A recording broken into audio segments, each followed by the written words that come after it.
OBC SC ST को आरक्षण जातिगत आधार पर दिया गया, तो सवर्ण क्या करेगा? आपकी आरती उतारे। आप एक जाति संघर्ष पैदा करने के लिए यूजीसी लाया गया है। किसी घर का बच्चा बहुत शरारती है और वो पड़ोस के कांच तोड़ता है, तो घर के मुखिया पर ही उंगली उठती है। चौहान जी के समय भी, क्योंकि वो भी पिछड़ा वर्ग से आते थे, उनको माँ बहन की भी गालियां दी गई। जिसकी जितनी जनसंख्या है उसको उतना हिस्सेदारी मिलना चाहिए। यदि सवर्ण आपको लगता है 40% है, आप 39 कर, मैं तो 40% मिलना चाहिए। यूजीसी के नए नियमों पर सुप्रीम कोर्ट ने भले ही रोक लगा दी हो, लेकिन यूजीसी के नए नियमों को लेकर बवाल अभी भी जारी है। मध्य प्रदेश के शिवपुरी से एक वीडियो निकलकर सामने आया जो सोशल मीडिया पर जमकर वायरल हो रहा है। बताया जा रहा है कि सवर्ण समाज के लोगों ने कलेक्टर दफ्तर पर विरोध प्रदर्शन किया। हाथ में काले झंडे लेकर सवर्ण समाज के लोग विरोध प्रदर्शन करते हुए नजर आए, लेकिन उस समय जो नारेबाजी की गई उसका वीडियो अब सोशल मीडिया पर जमकर वायरल हो रहा है।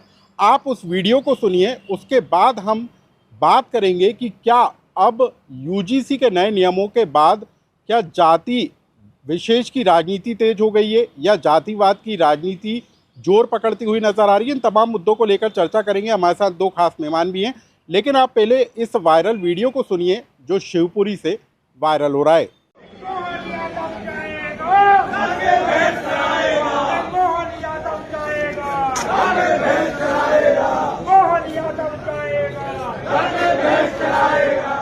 तो मध्य प्रदेश के मुख्यमंत्री मोहन यादव पिछड़ा वर्ग से आते हैं और पिछड़ा वर्ग को लेकर ओबीसी वर्ग के लोग नारे लगाते हुए सुनाई दे रहे हैं। मुख्यमंत्री मोहन यादव को के खिलाफ नारेबाजी हो रही है और क्या ये वाजिब माना जा सकता है या फिर ये यूजीसी के नए नियमों का असर नजर आ रहा है। इन तमाम मुद्दों को लेकर चर्चा करेंगे। हमारे साथ ओबीसी वर्ग से लोकेंद्र गुर्जर जी मौजूद हैं। लोकेंद्र जी, शिवपुरी में एक वीडियो वायरल हो रहा है जिसमें सवर्ण समाज के लोग मुख्यमंत्री मोहन यादव को लेकर नारा लगाते हुए सुनाई दे रहे हैं। क्या आपको लगता है कि यूजीसी के जो नए नियम हैं उसी के बाद इस तरीके के हालात बने हैं कि ओबीसी वर्ग से आते हैं मुख्यमंत्री, इसीलिए ये नारेबाजी की जा रही है? देखिए, सिर्फ इसी विषय पे नहीं, ओबीसी के वाले मामले में कभी भी कुछ भी हुआ हो, मैं सबसे पहले तो यूजीसी वाले विषय को मैं क्लियर कर देना चाहता हूं कि जिस तरीके से सरकार ने और वहां जो लागू किया वो जल्दबाजी में इतना किया कि वो बहुत सारी चीज़ें लूप बोल रहे हैं। लेकिन उसके खिलाफ जिस तरीके से मध्य प्रदेश के मुखिया मोहन यादव जी के खिलाफ आप ऐसी बयानबाजी कर रहे हो, ये पहली बार नहीं हुआ है। ये इससे पहले भी जब 27% रिजर्वेशन के लिए मोहन यादव जी ने कहा था कि मैं डंके की चोट पर लागू करूंगा, तो उसके बाद भी उनके खिलाफ भी उनको देशद्रोही, उनको जाने क्या क्या, उनको अनर्गल बातें बोली गई। और जो आज ये ऐसी बातें बोली, इससे पहले भी शिवराज सिंह जी चौहान जी के समय भी, क्योंकि वो भी पिछड़ा वर्ग से आते थे, उनको माँ बहन की भी गालियाँ दी गई। ये सोच दिखाता है कि इनकी पिछड़ा वर्ग को लेकर कैसी सोच है। ये यहीं बगल में यदि योगी के साथ में वो कुछ भी कर दे, क्यों यहाँ पे महाराष्ट्र में फडणवीस कुछ कर दे, तो इनकी आवाज़ नहीं निकलती है, क्योंकि वो उनके वर्ग का है। इसलिए यूजीसी के नियम की यूपी में भी तो ब्राह्मण विधायक लामबंद हो रहे हैं, अलग से बैठक कर रहे हैं, लेकिन बदतमीजी कर रहे हैं कि मुख्यमंत्री के खिलाफ करके बताए ना। तो ये फर्क पड़ता है कि आप ओबीसी से होने के बाद भी कितने बड़े मुख्यमंत्री भी बन जाओ, लेकिन आप उनके लिए यादव ही रहोगे, आप उनके लिए गुर्जर ही रहोगे। आप समझेंगे ना, ये कहावत है ना। लेकिन सामान्य वर्ग तो इस बात का विरोध कर रहा है ना कि 27% ओबीसी आरक्षण क्यों लागू किया जाए, यूजीसी के नए नियम क्यों लागू किए जाए। शिवराज ने भी तो ये कहा था कि डंके की चोट पर कोई माई का लाल जो है आरक्षण को नहीं रोक सकता। उसी के बाद ये पूरा का पूरा बवाल उठा। बिल्कुल, उनके बाद भी उनको माँ बहन की गाली दी गई। वो उनका दिल बड़ा था, उन्होंने माफ कर दिया, ट्विटर पे बोला था कि मैं उनको माफ करता हूँ। उसके बाद मोहन यादव जी ने भी अभी कहा कि मैं डंके की चोट पर ओबीसी को 27% रिजर्वेशन दूंगा, तो उनके खिलाफ कैसा माहौल बना गया। मैं जिनको संत समझता था, मैं उनको महात्मा समझता था, वो वैसे लोग उनको खिलाफ अवध टिप्पणी में बात कर रहे हैं कि जो मैं आपके इस मंच पे कह नहीं सकता हूँ, ये ठीक नहीं है।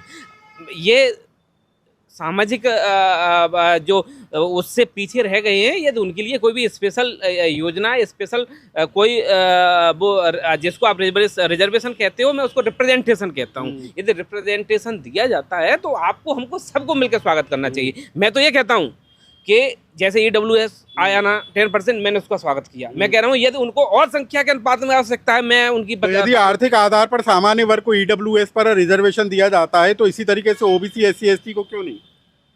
किसमें किसी ये मोहन यादव जी को क्या जाके भैंस चराओगे आर्थिक आधार पे कहते हैं कि जाति के आधार पे कहते हैं? शिवराज सिंह चौहान को जो जिस तरीके से गाली दी गई थी किरार और चौहान कह के, वो आर्थिक आधार पे कहा था कि जाति के आधार पे कहा था? जब जाति के आधार पे भेदभाव होगा, जाति के आधार पे नीचा दिखाया जाति जाएगा। का भेदभाव ऊपर से हो रहा है कि नीचे से हो रहा है, वही तो समझना चाह रहे हैं। ऊपर से नीचे से सब जगह से हो रहा है, वो मानसिकता से हो रहा है। आज भी उनकी जो 5000 साल की मानसिकता वो निकली नहीं है, ये निकालने की जरूरत है। इसको जब निकालोगे समरसता तब आएगी। समरसता बात करने से नहीं आती है, समरसता अपनाने से आती है। समरसता बराबरी में एक भाई का हाथ खींच के ऊपर लेने के लिए आती है। यदि आज भी हम 21वीं सदी में भी हम ये सोच रखेंगे तो मुझे नहीं लगता कि हम समरसता की जो हम बात करते हैं हम उसको पा पाएंगे। सुनील पांडे जी हमारे साथ हैं। सामाजिक समरसता तो तब आएगी जब नीचे के लोगों को ऊपर लाया जाएगा। क्यों जरूरत पड़ रही है कि ओबीसी के वर्ग से आते हैं मुख्यमंत्री और उनको लेकर नारेबाजी करना पड़ रहा है? 70 साल से समरसता नहीं आई। कितने कब तक चाहते हो आप समरसता? दूसरी बात, ईडब्ल्यूएस आरक्षण आर्थिक आधार पर दिया गया, संविधान के आर्टिकल 15(6) और 16(6) के अंतर्गत। और ओबीसी एससी एसटी को आरक्षण जातिगत आधार पर दिया गया, आर्टिकल 15(4) और 16(4) के अंतर्गत।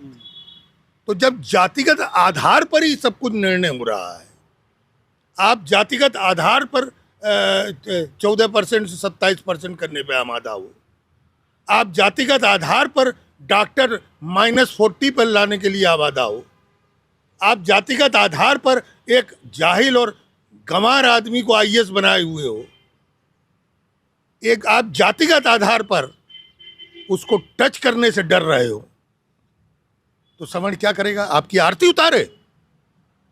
पिछड़ा वर्ग है ना, नाम ही पिछड़ा वर्ग है, तो पिछड़ा वर्ग सामान्य के। दूसरा, जहां तक आपको आवश्यकता थी, क्या भय था सारे राजनीतिक दलों को अपने निवास पर बुलाकर संकल्प पर पारित करने का? तीसरा, लोकसभा समिति के दिग्विजय सिंह की अध्यक्षता में जो यूजीसी लाया गया, 2012 में क्यों नहीं उसमें समावेश था ओबीसी का?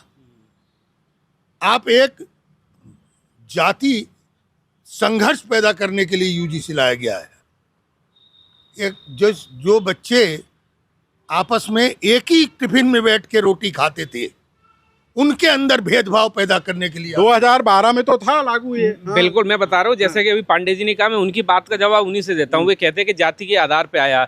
भाई, जो संविधान बना था तो ओबीसी का तो आर्टिकल उसी समय से था। आप कहते हो कि 70 साल से वो रिजर्वेशन मिल रहा है। आप अपने को ज्ञान को आपको दुरुस्त करने की आवश्यकता है। ओबीसी का रिजर्वेशन 90 से शुरू हुआ है और मध्य प्रदेश में जाके तो कितने पूरा कहना होगा, SC ST का कहना होगा। नहीं, मैं कह रहा हूँ आप ओबीसी को इंक्लूड कर रहे हो ना कि 70 साल से। मैं ओबीसी की बात कर रहा हूँ कि आप ओबीसी के मुख्यमंत्री को गाली दी। आप ये कह रहे हो कि 40% पे नकारा और निहायता, जिस तरीके के शब्द इन्होंने यूज करे थे, मैं शब्द यूज नहीं कर सकता। नकारा निहाता और वो होता है जो 0% पे और 1 करोड़ की फीस देके जो एडमिशन लेता है, उसमें कोई ओबीसी SC ST का सबसे ज्यादा किस जाति और किस वर्ग के लोग निकलेंगे? आप लिस्ट निकाल के देख लो, प्राइवेट इंस्टीट्यूट देख लो। ओबीसी का व्यक्ति और आप सवर्ण की बात कर रहे हो, कंपटीशन उठा के देख रहे हो ना, बराबर नंबर आते हैं। ये कहना ये नहीं है कि उनका कहना है कि यूजीसी के नियम 2012 से लागू थे। मैं उसकी कह रहा हूँ, वो कह रहे हैं यूजीसी के नियम यदि डॉक्टर वो बनता है जो 0% पे 1 करोड़ का डोनेशन देके, वो कह रहे हैं कि यूजीसी निकाल के देख लो कि ओबीसी के कितने लोग हैं उसमें। यूजीसी के 2012 में नियम थे, उसमें ओबीसी को क्यों जोड़ा गया? क्या जरूरत? नहीं, मैं ये कह रहा हूँ ना, यूजीसी को मैं बिल्कुल, आप इस चीज को मैं कह रहा हूँ कि यूजीसी बिल्कुल गलत तरीके से लाया गया है। यूजीसी लाना था तो आपको 2 बनाने थे कि किसी को, जैसे उन्होंने एक में क्या कर दिया कि ओबीसी, SC ST, EWS, धार्मिक और विकलांगता के आधार पर। अरे आपने तो उसको खिचड़ी बना दिया। आपको बनाना था। वर्ग भी इसका विरोध करता है। नहीं, विरोध नहीं करता हूँ। इसमें 2 चीजें होनी चाहिए थी। एक कमेटी ऐसी बनना चाहिए थी जो धार्मिक आधार पे, लिंग के आधार पे, क्षेत्र के आधार पे यदि किसी के साथ भेदभाव होता है तो उसका ऑब्जर्वेशन करती, और एक कमेटी ऐसी होती कि जाति के आधार पे होती और उसमें सबको मिला के जिन बच्चों के लिए ये कानून बनाया गया है उनकी भी सहमति लेनी थी।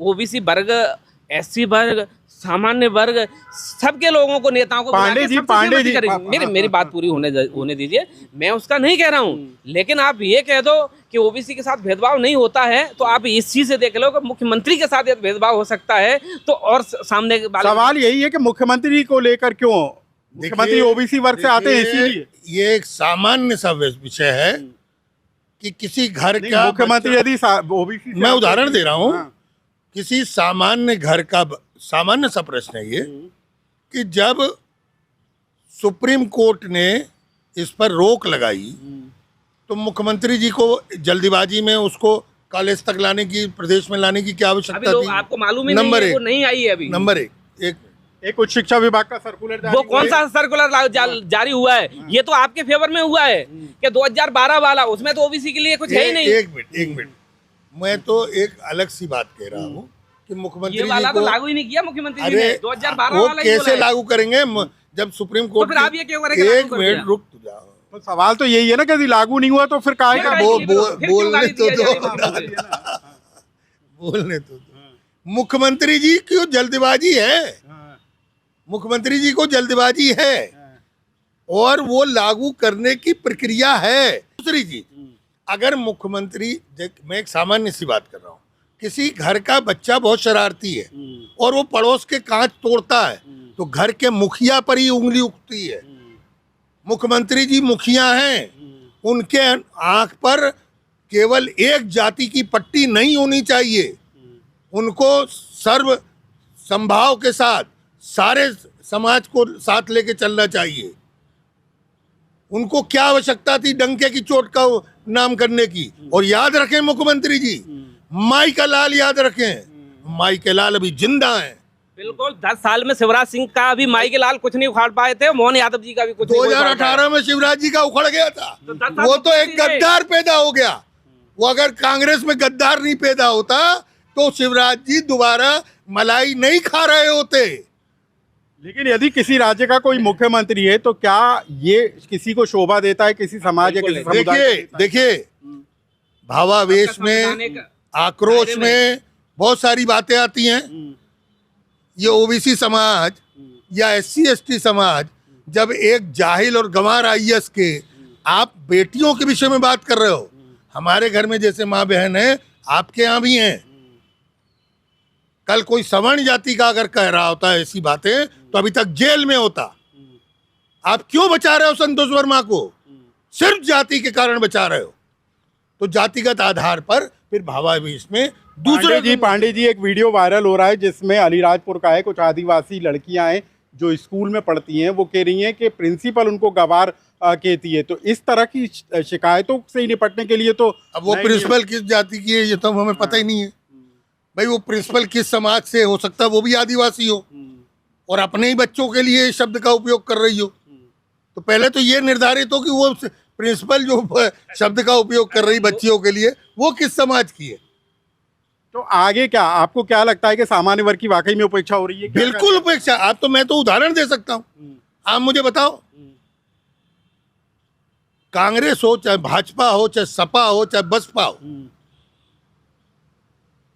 अल्पसंख्यक मोर्चा है, अनुसूचित जाति जनजाति मोर्चा है, अलग अलग पिछड़ा वर्ग मोर्चा है, सवर्ण मोर्चा क्यों नहीं है? सवर्ण मोर्चा क्यों नहीं है? पूरा कब्जा ही सवर्ण होगा, आपको क्या मोर्चा चाहिए? किसी की आप ही देखो सबसे ज्यादा बैठे वही मिलेंगे। आपकी अभी कुछ साल से छोड़ दो, इससे ज्यादा अभी देखो कुछ सालों से, इससे पहले मुख्यमंत्री देख लो, प्रधानमंत्री देख लो, राज्यसभा चलाव हो रहे हैं, जबकि मुख्यमंत्री तो ओबीसी वर्ग से ही है। ओबीसी, मैं उसकी नहीं, ओबीसी वर्ग से हैं, लेकिन उनके साथ व्यवहार कैसा हो रहा है आप ही देख लो ना, आप ही बता रहे हो। शिवपुरी में छूट दे दी तो हमारे पास दुर्व्यवहार होगा हमारे नहीं दुर्व्यवहार किसी के साथ नहीं होना चाहिए। देखिए, चोट पर होगा। मैं आपकी तरह नहीं कह सकता, मेरी एक बात है, दुर्व्यवहार किसी के साथ नहीं, ना मेरे साथ होना चाहिए ना आपके साथ होना चाहिए। लेकिन ये क्या तरीका है कि यदि किसी का एक संवैधानिक वो होता है, राजनीतिक दल में क्या सिर्फ सामान्य वोट बैंक है या फिर वो हाशिए पर है? क्योंकि कोई मोर्चा नहीं, हमने कहा मोर्चा ही नहीं बनता। मैं कह रहा हूँ बिल्कुल बनवाना चाहिए, मैं तो स्वागत करता हूँ। पहले तो सामान्य बोर्ड बना था, सामान्य बोर्ड। देखिए, परशुराम कल्याण बोर्ड का निर्माण किया गया। आज तक उसको 1 रुपए की न प्रशासकीय अधिकार है न वित्तीय अधिकार है। झुंझुना दिखाया गया सवर्णों को। परशुराम कल्याण बोर्ड बना के आपने सिर्फ सवर्ण ब्राह्मणों को एक झुंझुना दिखाया। पिछड़े, आर्थिक रूप से पिछड़े तो सामान्य वर्ग में भी आते हैं ना, क्यों नहीं उनकी चिंता हो रही है? नहीं, अब हमने क्या कहा, पिछड़े होते हैं, आर्थिक रूप से सामान्य में कोई नहीं आता। पिछड़ा वर्ग है जो पिछड़ा वर्ग में ही आता है, बस वो ये उसमें ये हो जाता है कि वो क्रीम लेयर से बाहर हो जाता है। मेरा ये मानना, मैं आपसे फिर कह रहा हूँ, इनकी बात से आपको लगता है कि मोर्चा होना चाहिए तो आपको आवाज़ उठाना चाहिए, पार्टियों को करना चाहिए, सबको प्रतिनिधित्व मिलना चाहिए। हम ये कहते हैं कि यदि जिसको ऐसा लगता है उसको प्रतिनिधित्व नहीं है, सबको प्रतिनिधित्व दो, जनसंख्या के अनुपात में दो। हम तो ये कह रहे हैं सवर्ण जितने परसेंट आप उनको दो, ओबीसी है उसको उतना दो, एससी और एसटी सबको दो, हमें कोई दिक्कत नहीं है। आज ये कहा जाता है कि सवर्ण की संख्या कम है। आप एक बार फिर से आकलन कर लें, मेरे पास पूरी लिस्ट है। 39% सवर्ण है देश में। अरे हम तो ये कह रहे हैं, आप तो 60% हो, जातिगत जनगणना करा लो। जातिगत जनगणना तो मई से हो ही रही है, उसका खा ही नहीं ना, मई से हो रही है ना। मैं कभी इस चीज का मैं क्लेम ही नहीं करता। हमारा कहना ये एक और है, मैं कभी भी किसी की, सुनो वर्ग से, 1 मिनट भैया मेरी बात है, मैं कभी भी किसी भी की लाइन को, मेरा इंटरव्यू देख लेना, मैं कभी भी किसी की लाइन को छोटा नहीं करता हूँ। मेरी आदत है, मैं तो आपके सामने कह रहा हूँ, मन से कह रहा हूँ, जिसकी जितनी जनसंख्या है उसको उतना हिस्सेदारी मिलना चाहिए। यदि सवर्ण आपको लगता है 40% है, आप 39 कर, मैं तो 40% मिलना चाहिए। हमारा कहना है आरक्षण की भीख पर हम कब तक जिंदा रहेंगे? आरक्षण के भीख पर अगर हमारे अंदर योग्यता है, अगर हमारे पास योग्यता है, तो हमको आरक्षण की आवश्यकता ही नहीं होनी चाहिए। हमें ईडब्ल्यूएस हम छोड़ने को तैयार हैं। अगर एससी एसटी ओबीसी आरक्षण छोड़ने को तैयार होता है, हमारे अंदर योग्यता है, तो हमें आरक्षण की आवश्यकता नहीं। तो कुल मिलाकर आरक्षण एक बड़ा मुद्दा है, लेकिन जिस तरीके से यूजीसी के नए नियम लागू होने के बाद अब सवर्ण समाज जो है मुखर होता हुआ नजर आ रहा है, उसकी वानगी शिवपुरी में जिला कलेक्टर दफ्तर के बाहर हुए नारों के साथ लगाई जा रही है, जो वीडियो वायरल हो रहा है। लेकिन सवाल इसी बात को लेकर उठ रहा है कि क्या मुख्यमंत्री मोहन यादव सिर्फ ओबीसी वर्ग से आते हैं, इसीलिए उनके खिलाफ नारेबाजी हो रही है, या फिर यूजीसी के नए नियम और आरक्षण जैसे मुद्दों को लेकर अब एक वर्ग समुदाय नाराज होता हुआ दिखाई दे रहा है। इस खबर से जुड़ा यदि आपका भी कोई सुझाव कमेंट्स हो तो आप हमें कमेंट्स बॉक्स में लिखकर जरूर बताएं।